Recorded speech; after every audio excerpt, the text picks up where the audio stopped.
দর্শক, এই মুহূর্তে আমরা দেখতে পারতেছি যে হঠাৎ করে আওয়ামী লীগ মাঠে অবস্থান করেছে। তো এখন পুলিশ, একজন পুলিশ সদস্য দেখতেছি আসলে কি বলতেছে। তো হঠাৎ নতুন গ্রুপে আওয়ামী লীগ মাঠে আসলো। এখানে পুলিশের নিরাপত্তা দিতেছে পুলিশে। আপনারা সরাসরি দেখতে পারতেছেন যে আওয়ামী লীগ নতুন গ্রুপে মাঠে নেমেছে। তো আসলে কি দাবি নিয়ে নেমেছে, কেন নেমেছে হঠাৎ করে, আপনারা কিছুক্ষণ পরে জানতে পারবেন। আমাদের সাথে থাকুন, সঙ্গে থাকুন। আমরা আপনাদেরকে জানানোর চেষ্টা করতেছি যে হঠাৎ আওয়ামী লীগ মাঠে নামার পরেও পুলিশে কোনো রকম তাদেরকে বাধা দিতেছে না। তো আমরা যদি সামনের দিকে একটু দেখাচ্ছি, পুলিশের নিরাপত্তা দিয়ে তাদেরকে আসলে মিছিল করার সুযোগ করে দিয়েছে। তো আমরা আপনাদেরকে সরাসরি দেখানোর চেষ্টা করতেছি।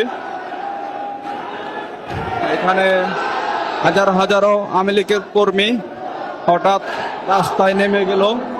তাদের স্লোগান হচ্ছে দুনিয়ার মজলুম এক হয়ে লড়াই করো। গার্মেন্টস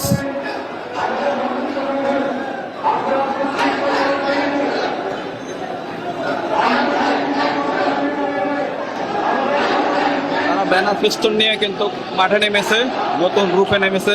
হঠাৎ করে তারা মাঠে নেমেছে। তো আজকে দীর্ঘদিন পরে তারা বলছে যে তারা হরতাল বা অবরোধ করবে রাস্তা। তখন আজকে সেটা করে তারা হয়তো দেখায় দিতেছে।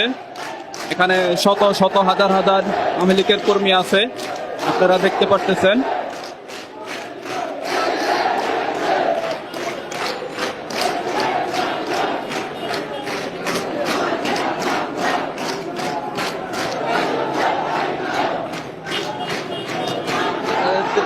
সামনের দিকে দেখাচ্ছি, পুলিশ কিন্তু কঠোর অবস্থানে রয়েছে। তো সরাসরি দেখানোর চেষ্টা করতেছি। হঠাৎ আওয়ামী লীগের কর্মী